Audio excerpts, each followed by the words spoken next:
14h30, 15h30, l'heure du crime sur RTL. Jean-Alphonse Richard. D'une certaine façon, je devais obéir. C'était une question de vie ou de mort. Bonjour, on le surnommait El Patron, El Doctor ou encore El Diablo, le diable. 18 ans après sa mort, criblé de balles sur un toit de Medellín, Pablo Escobar continue à exercer une fascination mêlée d'effroi. Le fameux cartel de Medellín a été la plus grande et la plus profitable entreprise criminelle de tous les temps. Un empire qui s'étendait sur 12 États. Rapt, règlement de compte, exécution sommaire de policiers, des victimes innombrables. Elle serait environ 8000. Pendant une vingtaine d'années, Pablo Escobar a ainsi été le vice-roi obscur d'une Colombie livrée à elle-même. Un homme riche de milliards de dollars qui allait finir comme une bête traquée. C'est cette vie, celle du plus grand criminel de la planète, qu'a partagé pendant toutes ces années son épouse, Maria Isabel Santos Escobar. Elle sort aujourd'hui du silence avec un livre retentissant, La vie secrète de Pablo Escobar, aux éditions Albin Michel. Nous la recevons aujourd'hui en exclusivité dans l'heure du crime. Avec elle, nous allons remonter le fil de la vie de Pablo Escobar. Elle nous dira pourquoi elle n'a jamais pu quitter ce monstre, au nom duquel elle demande pardon. 14h30, 15h30, l'heure du crime sur RTL. Aujourd'hui dans l'heure du crime, Pablo Escobar, un empire de poudre blanche et de sang. Les vies du plus grand narcotrafiquant de la planète à travers le regard de son épouse. Invité exceptionnel aujourd'hui, Trajectoire, qui commence vraiment à émerger au milieu des années 70. En cette année 1975, Pablo Escobar, 26 ans, est déjà un criminel accompli.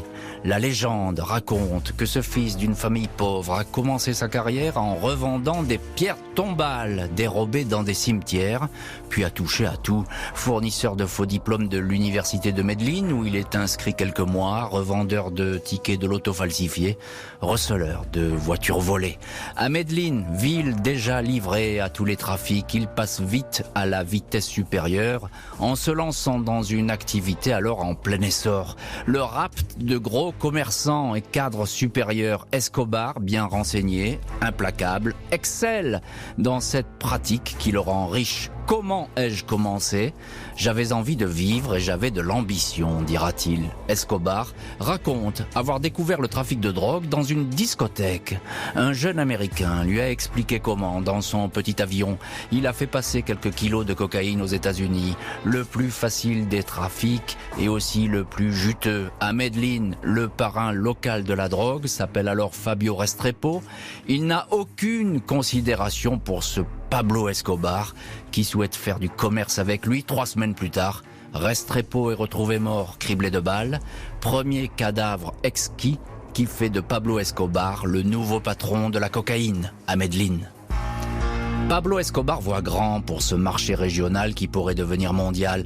Il se sert en Équateur, au Pérou, en Bolivie, transforme la pâte de coca en poudre blanche dans une maison de Medellín, équipée comme un laboratoire de chimie. Il utilise les premières mules, ces passeurs qui pour quelques centaines de dollars traversent les frontières avec l'estomac bourré de cocaïne, empaqueté dans des préservatifs. L'argent rentre à flot. Après un an d'intense activité, le parrain de Medellín attire pour la première fois l'attention de la justice. Au mois de mai 76, la police a arrêté 6 de ces hommes, saisi un camion aux pneus plein de pâtes de coca. Escobar va se retrouver au tribunal, il tente alors de corrompre le juge, sans succès. Les 2 policiers qui ont fait l'enquête disparaissent du jour au lendemain, on va les retrouver morts. Plus aucun accusateur, les charges visant Pablo Escobar sont levées. En ce début des années 80, rien ne semble pouvoir interrompre l'ascension effrénée de Pablo Escobar. Il a pris de court les autorités colombiennes, tout comme la DEA, la police antidrogue américaine. Escobar va bientôt disposer d'un stock permanent de 40 à 50 tonnes de cocaïne prête à être livrée. Du jamais vu dans l'histoire des narcotrafiquants. Il peut s'appuyer sur une petite armée d'hommes à tout faire, transporteurs, coordinateurs et surtout tueurs. 500 sicarios selon la DEA américaine. 500 hommes qui règlent les comptes et font régner la terreur. Escobar et l'un de ses associés achètent sous des prête-noms des terres sur l'île de Norman's Cay, aux Bahamas. Ils aménagent une piste d'atterrissage. Ils font construire un hôtel pour touristes et un entrepôt réfrigéré pour officiellement y entreposer des ananas et des bananes. Norman's Cay devient la plaque tournante insoupçonnable du trafic de cocaïne à destination de l'Amérique. Escobar a la trentaine, il est riche et depuis 1976 marié à Victoria Eugenia Henao, qui un jour changera de nom et deviendra Maria Isabel Santos Escobar. Bonjour Maria Isabel Santos Escobar. Buenas tardes. Muchas gracias. Merci à vous d'avoir accepté l'invitation de l'heure du crime, de nous donner l'exclusivité radio pour cet entretien à l'occasion de la sortie de votre livre « La vie secrète de Pablo Escobar » aux éditions Albin Michel. Maria Isabel Santos Escobar, vous avez 15 ans en 1975 quand vous épousez Pablo Escobar. Vous étiez encore plus jeune quand vous l'avez connu. Quand vous vous mariez, il est déjà installé dans le crime, on vient de le raconter. Que savez-vous de lui à cette époque? Vous connaissez sa vie parallèle, sa vie illégale? Au moment de l'adolescence, j'étais un enfant. Je n'avais pas connaissance de la situation. Nous sommes mariés, amoureux, un peu aveugles, désireux de fonder un foyer. Donc j'étais assez éloignée de cette réalité. Alors vous êtes une jeune fille naïve, et à cet âge-là on est toujours naïf évidemment. Quand est-ce que vous apprenez que votre mari est un criminel, un narcos, et quelle va être alors votre réaction? Dès la mort du ministre Bonilla en 1994, ça a été un avant et un après pour nos vies. C'est là où on découvre la situation de Pablo dans le pays. Et donc vous nous dites que vous apprenez l'activité illégale de votre mari 9 ans après votre mariage. Vous n'avez pas de doute sur ce qu'il faisait réellement, Pablo Escobar, dans la vie? Il me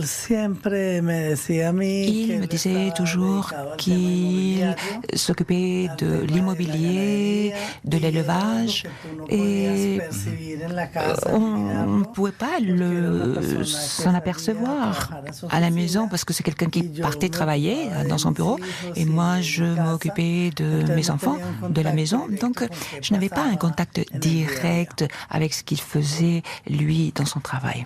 C'est quelqu'un, vous le dites dans votre livre, je crois que c'est quelqu'un qui est très discret, il n'est pas très bavard, vous ne lui posez pas beaucoup de questions et lui ne vous dit pas tellement ce qu'il fabrique, c'est ça? Non, parce que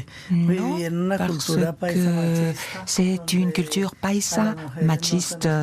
Les femmes n'ont pas le droit de poser des questions ni d'avoir un avis. Vous avez une vie florissante à l'époque, vous avez tout ce qu'il faut, le confort absolu, de l'argent. C'était une vie florissante entre guillemets.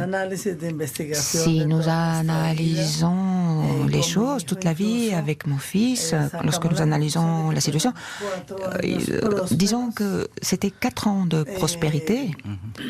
C'était un temps très court. Un court temps de bien-être et de nombreuses années de tragédie. Comment est-il, j'ai envie de dire, dans l'intimité, Pablo Escobar? C'est quelqu'un qui est attentionné, je crois, avec ses enfants. Jamais on peut se douter qu'il ait du sang sur les mains. Vous ne en doutez pas, vous, à cette époque? Non, realmente Pablo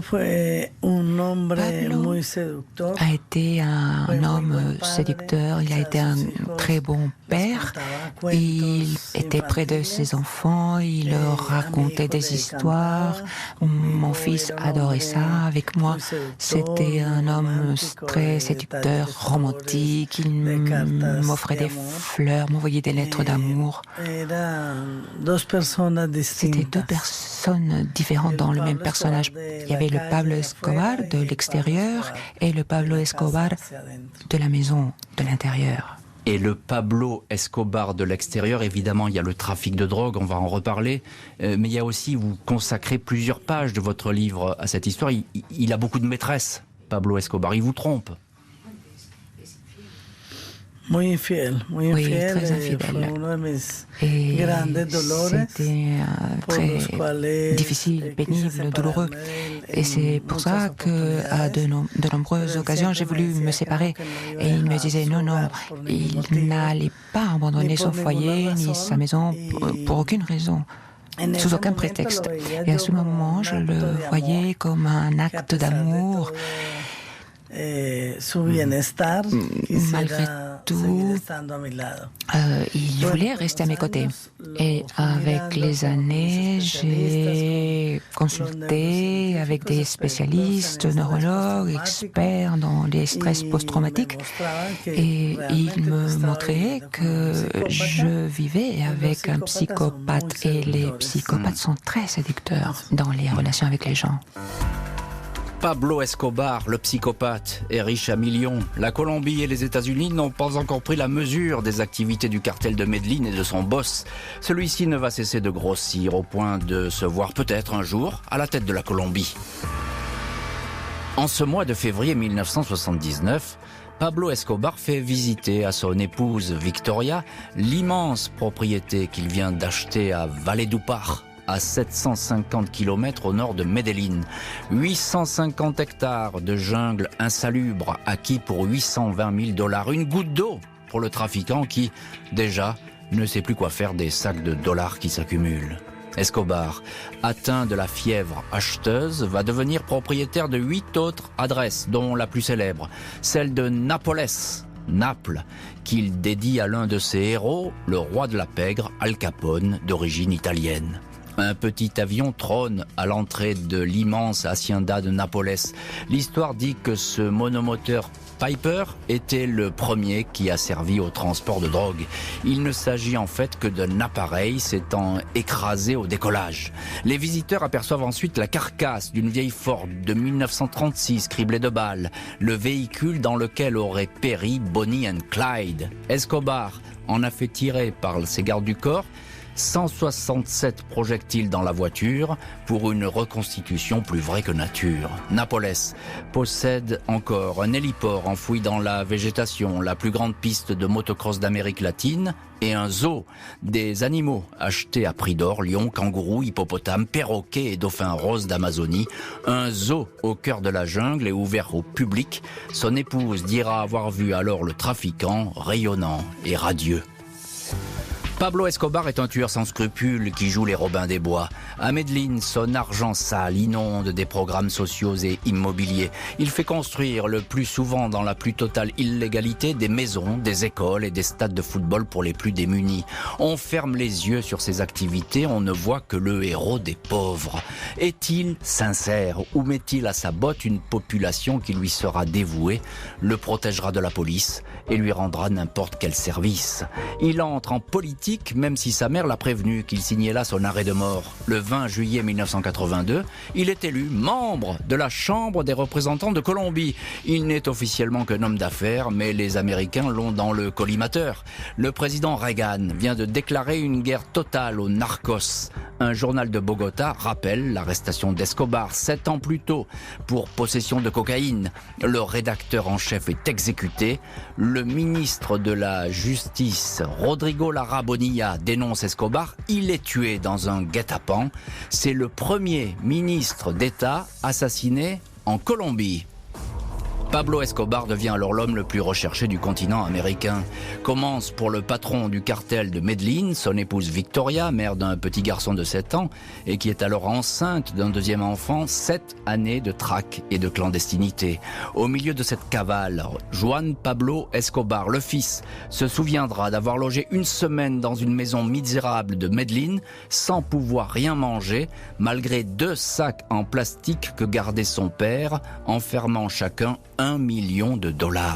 La famille trouve refuge au Panama, puis ne cesse de changer d'adresse. Escobar est pourchassé de toutes parts. Police, armée, le cartel concurrent de Cali et même par les guerrilleros des FARC. Les assassinats, signés Escobar, font rage, pêle-mêle, hommes politiques, hommes de main, prostituées, soupçonnés d'informer la police et surnommés Las Pipeletas, les pipelettes. Des dizaines de cadavres. Le parrain fait même exploser un avion de la compagnie nationale Avianca avec 107 personnes à bord. Il visait un politicien hostile qui finalement n'a pas embarqué. Et voilà donc pour les années de feu de Pablo Escobar qui va construire un empire de plus en plus vaste. Maria Isabel Santos Escobar, notre invitée aujourd'hui dans l'heure du crime, est-ce qu'à un moment donné, est-ce que votre mari a eu la folie des grandeurs? Je pense notamment à la maison de Nápoles dont je viens de parler, cette hacienda incroyable. C'est une espèce de couronnement. On va même dire que Escobar à cette époque est devenu le vice-roi de Colombie. A ver, él sentía una gran preocupación por las clases sociales. Il était très préoccupé par les sciences, par les classes sociales. Et quand il a créé l'espace, tout cet espace de l'Hacienda Nápoles, c'était en pensant que la plupart des habitants de Colombie n'avaient pas l'argent suffisant pour aller visiter un zoo à l'air libre ailleurs. Donc il disait qu'il créait cet espace pour que les Colombiens puissent en profiter et connaître cet endroit. Donc 12 000 personnes venaient le week-end pour visiter l'Hacienda Nápoles gratuitement. Et c'est un incroyable décor, cette hacienda, avec ce zoo, ces aménagements, c'est complètement irréel dans cette jungle colombienne. Sí. Son cosas que se puede mirar hoy a la distancia. Aujourd'hui, lorsqu'on prend une certaine distance, on peut voir cela comme, oui, à ce moment-là, au fur et à mesure des événements, petit à petit, on ne se rendait pas vraiment compte de la dimension de tout ça. Je voudrais qu'on revienne avec vous, Maria Isabel Santos Escobar, sur l'assassinat du ministre de la Justice. Parce que là, c'est important, c'est un tournant dans votre vie. C'est le début de la fin pour Pablo Escobar? Sí, o sea, fue una situación muy traumática. Oui, c'était traumatisant pour le pays et pour nous tous, pour toute la famille. Devoir traverser la jungle pour voir ma fille, puis qu'elle revienne dans le pays. Moi, je n'ai pas pu revenir pour des questions de sécurité.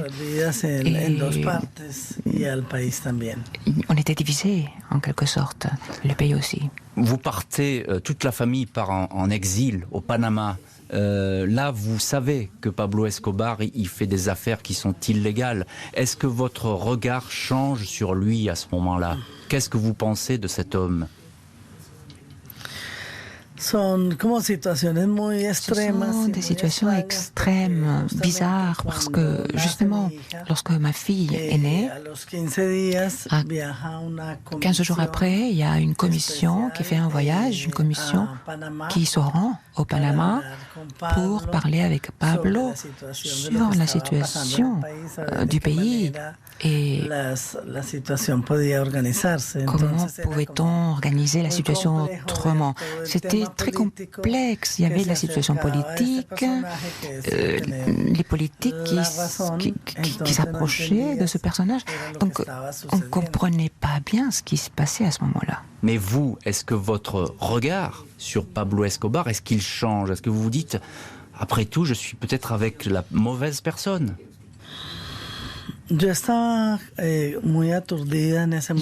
troublée, très troublée à ce moment-là, désespérée, parce que je venais d'accoucher, j'avais ma petite, je me posais des questions, je lui posais des questions, il me disait que les choses allaient s'arranger, que le gouvernement le recherchait, que les choses n'étaient pas telles que les médias disaient, qu'il y avait des responsabilités. Lui avait sa réalité, ses vérités, et moi j'étais dans mon rôle de mère, de tête de famille avec mes enfants. Je n'avais pas trop d'espace pour la réponse et pour analyser les choses. D'une certaine façon, je devais obéir. C'était une question de vie ou de mort. Alors, question de vie ou de mort, justement, est-ce que vous allez rester avec Pablo Escobar par amour ou bien par peur? Parce qu'il vous fait peur, cet homme. J'étais très inquiète, j'avais très peur à ce moment-là. Et il me dit que je ne peux pas rentrer en Colombie. Il ne me laisse pas rentrer en Colombie parce que je suis menacée de mort. Je ne comprenais pas pourquoi j'allais être tuée si j'étais enceinte, si j'attendais un enfant. Et j'étais une mère, mais on allait me tuer parce que j'étais sa femme à ce moment. Donc, je ne pouvais pas rentrer en Colombie. Donc, j'ai dû m'éloigner de ma fille quelques mois avant de pouvoir la rejoindre. Vous avez pensé à un moment donné qu'il aurait pu vous tuer si vous étiez parti, si vous vous étiez enfui? C'est une situation extrême, très difficile. J'ai pensé beaucoup de choses. Lorsque je me passe le film dans la tête, mais la réalité, c'est que je n'ai pas pu rentrer en Colombie pour des questions de sécurité et je n'avais pas non plus les moyens. J'étais dans un endroit où on devait se protéger, mais moi, je ne pourrais prendre aucune décision pour pouvoir partir de cet endroit. Une famille prisonnière, Pablo Escobar comprend que cette escalade sans fin va finir par l'emporter. Toutes ces années passées à soudoyer les uns et les autres jusqu'au cœur de l'État lui ont donné des passe-droits. Il va donc se rendre, mais sous certaines conditions. Le 19 juin 1991, Pablo Escobar, patron du cartel de Medellín, qui compte alors une armée estimée à 3000 sicarios, des hommes à tout faire qui tuent pour une poignée de dollars, Escobar se constitue prisonnier. L'air est devenu irrespirable. Le trafiquant risquait à tout moment d'être arrêté par les Américains et d'écoper chez eux d'une centaine d'années de détention. Il s'est engagé à cesser toute activité criminelle contre une peine réduite et promesse de ne pas être extradé. Il a aussi négocié son point de chute, une prison qu'il a fait aménager sur mesure, la cathédrale à Envigado, un terrain de foot, un jacuzzi, une discothèque. Escobar dispose de vastes appartements et d'une dizaine de gardes du corps. La police doit rester à 20 km de la forteresse. Escobar reçoit ici qui il veut. Les prostituées défilent, souvent très jeunes. Il ne veut que des filles âgées de moins de 18 ans. Derrière ces murs, Escobar continue surtout à piloter son cartel, toujours aussi impitoyable. 2 de ses adjoints, 2 frères soupçonnés de détourner de l'argent, sont invités à la cathédrale et assassiné.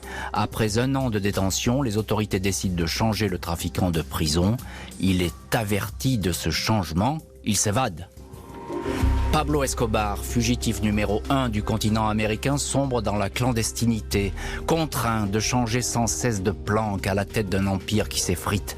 Le cartel concurrent de Cali et une mystérieuse organisation paramilitaire, Los Pepes, pourchassent sa famille, femmes et enfants. La famille qui est son talon d'Achille. Il tente de la faire évacuer vers les États-Unis, mais cette famille est bloquée à l'aéroport, contrainte de rester en Colombie et désormais placée sur écoute. Escobar est furieux, il déclare alors un dernier combat contre les autorités. Il fait exploser un pâté de maison à Bogota, 9 bombes en 2 mois dans la capitale. La guerre fait aussi rage à Medellín, 6662 morts dans des règlements de compte. Un Pablo Escobar qui s'est donc constitué prisonnier à la prison de la cathédrale. Maria Isabel Santos Escobar, vous êtes la veuve de Pablo Escobar et vous êtes aujourd'hui dans l'heure du crime. Comment se passe cette période qui va durer 1 an? Vous lui rendez visite? Comment ça se passe dans cette prison? D'où d'ailleurs il va continuer à diriger son cartel, Pablo Escobar. Realmente nosotros pensamos que ese paso que Pablo estaba dando pensé que cette décision, ce pas donné par Pablo était un acte d'amour, de respect, un acte d'engagement. Et nous, en tant que famille, parce que nous lui demandions d'arrêter ce cauchemar, et il s'est engagé d'agir correctement pour pouvoir nous donner une vie paisible et la paix au pays, que tout revienne au calme. Malheureusement, les événements qui ont eu lieu ont été différents, donc ça a donné lieu à sa fuite. Et encore une fois, ça a été traumatisant pour le pays et pour nous-mêmes. C'est un pays qui nous observait tout le temps et nous courions des risques uniquement. Nous avions des risques parce que nous étions sa famille. Vous lui avez demandé, vous, son épouse, d'arrêter ses activités, d'arrêter tous ces trafics. Vous lui dites ça à la prison de la cathédrale? Je lui ai demandé d'arrêter la violence. Je lui ai supplié d'arrêter.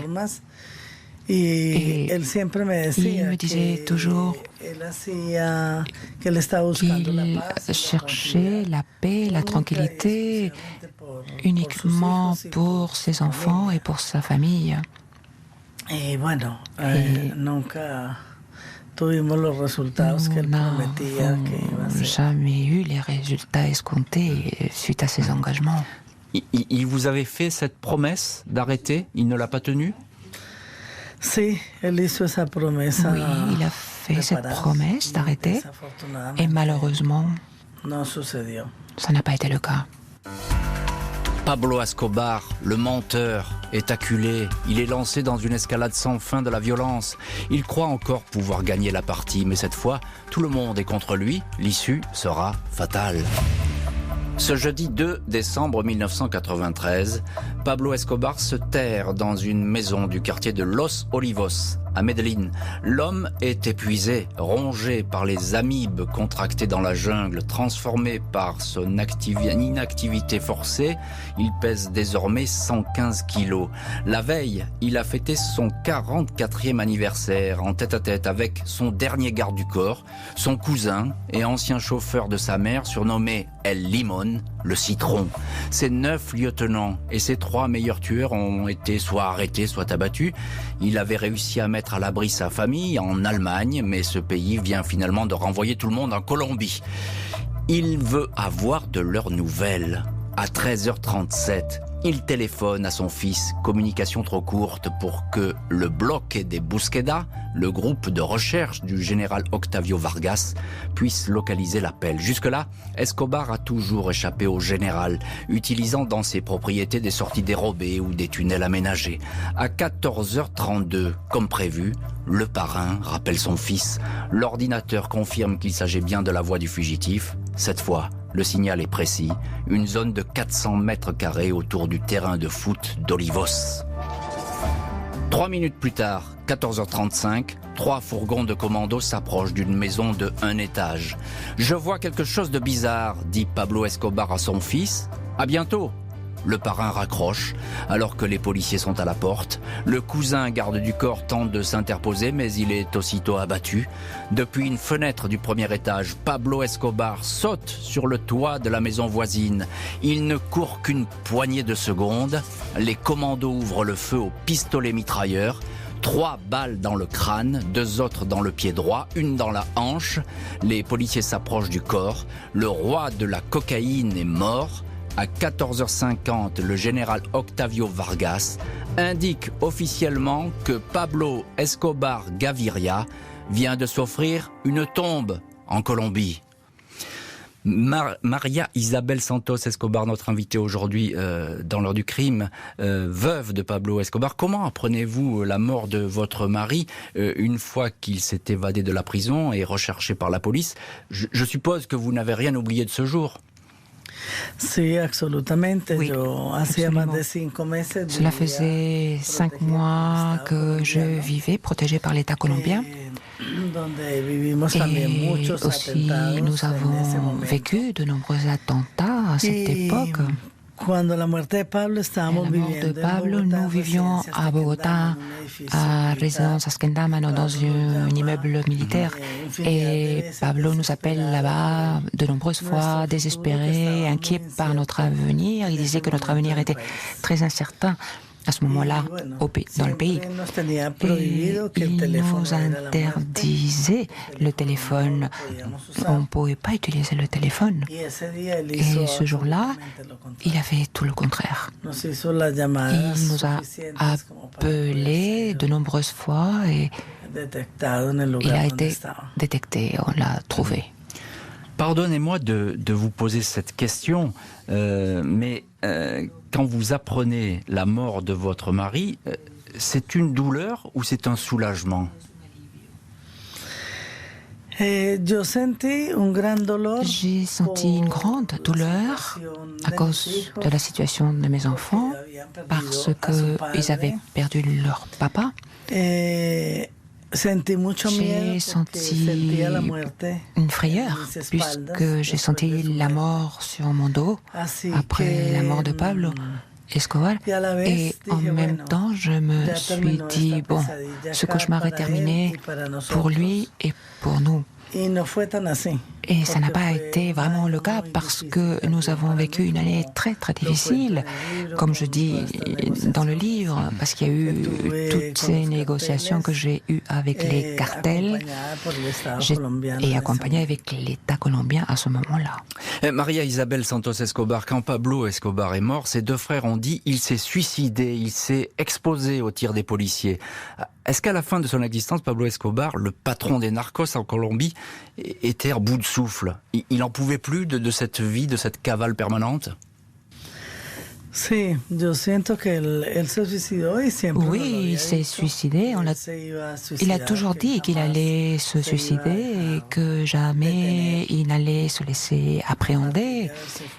Et en plus d'avoir pris la fuite de la cathédrale, donc c'est sa décision de se suicider. C'est toujours une douleur chez vous, hein, quand vous parlez de Pablo Escobar. On sent que des années après, vous portez toute cette histoire comme un poids immense. Oui, c'est comme porter de nombreux icebergs sur mon dos. Et mes enfants également. C'était très dur pour nous tous. 10 000 personnes assistent aux obsèques précipitées du parrain au cri de « Vive Pablo, que Dieu ait pitié de Pablo ». Les cartels concurrents, eux, vont prendre le relais d'Escobar, dont la fortune était alors estimée à 2,5 milliards de dollars. Un an après la mort de Pablo Escobar et alors que son empire est en miettes, sa veuve, qui s'appelle toujours Victoria Eugenia Henao, obtient l'autorisation d'aller se recueillir sur la tombe de son mari. Déplacement avec ses deux enfants sous la haute protection de la police. Une famille qui continue à être traquée, sa fortune supposée, suscitant toutes les convoitises. En février 1994, le procureur général de Colombie accepte un changement de nom. Victoria devient Maria Isabel Santos Caballero. Ses enfants reçoivent le nom de Marroquín Santos. Le 14 décembre 1994, départ pour un long exil, Équateur, Mozambique, un pays dévasté par la guerre et à qui la famille a versé une somme astronomique pour pouvoir y résider, mais qu'elle quitte aussitôt pour s'installer en Argentine. La veuve de Pablo Escobar y vit ici sans beaucoup d'argent et dans une semi-clandestinité, changeant d'adresse tous les 2 ans. En 1999, les Escobar sont démasqués. La mère et son fils, Juan Pablo, sont incarcérés pour usage de fausses identités et soupçons de blanchiment d'argent de la drogue. Ils seront totalement innocentés. 18 ans après la mort de El Patron ou d'El Diablo, son histoire continue toujours d'alimenter fantasmes, interprétations, révélations et curiosités. Son frère Roberto, surnommé l'Ourson, ancien comptable du cartel de Medellín et qui a passé 14 ans en prison, joue aujourd'hui les tour opérateurs à Medellín. Il fait visiter les hauts lieux de la légende Escobar aux touristes, ses haciendas, la prison de la cathédrale, jusqu'au toit où il a été abattu dans le quartier redevenu tranquille de Los Olivos. Maria Isabel Santos Escobar, qui est notre invitée aujourd'hui dans l'heure du crime, vous avez changé de nom parce que vous y avez été évidemment obligé. Est-ce que le nom de Escobar est toujours aussi dur à porter aujourd'hui? Oui, malheureusement. Nous avons dû changer d'identité parce que aucun pays dans le monde voulait nous accueillir pour élever mes enfants. À ce moment-là, ma fille avait 8 ans et mon fils 16. Je ne pouvais pas vivre en Colombie parce que habiter en Colombie, c'était la mort. Et je ne pouvais pas compter sur la protection de l'État colombien avec 400-500 personnes de l'armée. J'avais besoin de chercher une vie, de l'air, de l'espace pour mes enfants, pour les éduquer, pour qu'ils soient des gens de bien et pour ne pas répéter cette histoire aussi douloureuse. La seule issue était le changement d'identité. Et être rien, personne. Rien, personne. Et aujourd'hui, quand vous dites Madame Escobar, on vous dit c'est la même famille, je suppose. Oui, mais je sens comme si c'est quelque chose comme une introspection, regarder l'histoire, la reconnaître, de me rendre compte des violences dans lesquelles j'ai vécu à l'époque de mon adolescence. Et lors de tous ces enfermements, nous avons vécu pratiquement 10 ans enfermés, cachés, parce que Pablo, chaque semaine, nous disait « Patience, la semaine prochaine, les choses vont s'arranger, tout va très bien. Mon seul souci, c'est le bien-être de vous, ma famille. » Il avait un grand discours, il était très amoureux, affectueux, et ce discours, semaine après semaine, nous a conduit à 10 ans. De Pablo Escobar, vous nous l'avez répété dans cette émission, le bien et le mal, Maria Isabel Santos Escobar, lequel retiennent aujourd'hui les Colombiens? Je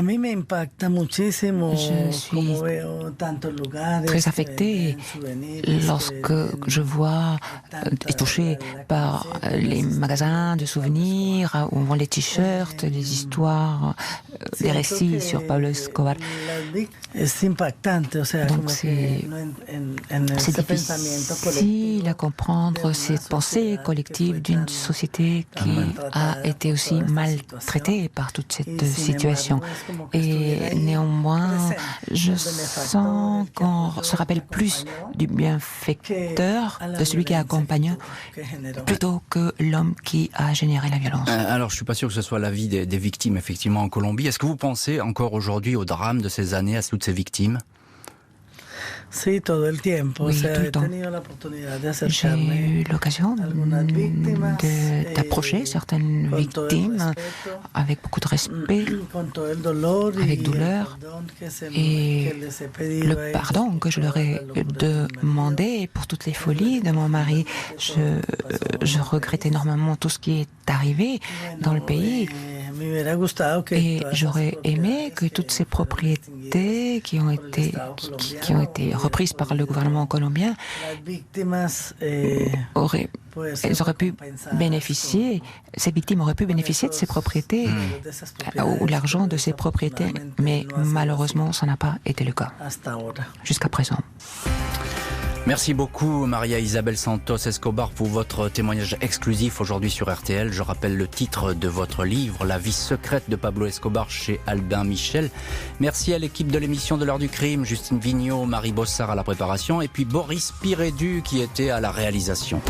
L'heure du crime, présenté par Jean-Alphonse Richard sur RTL.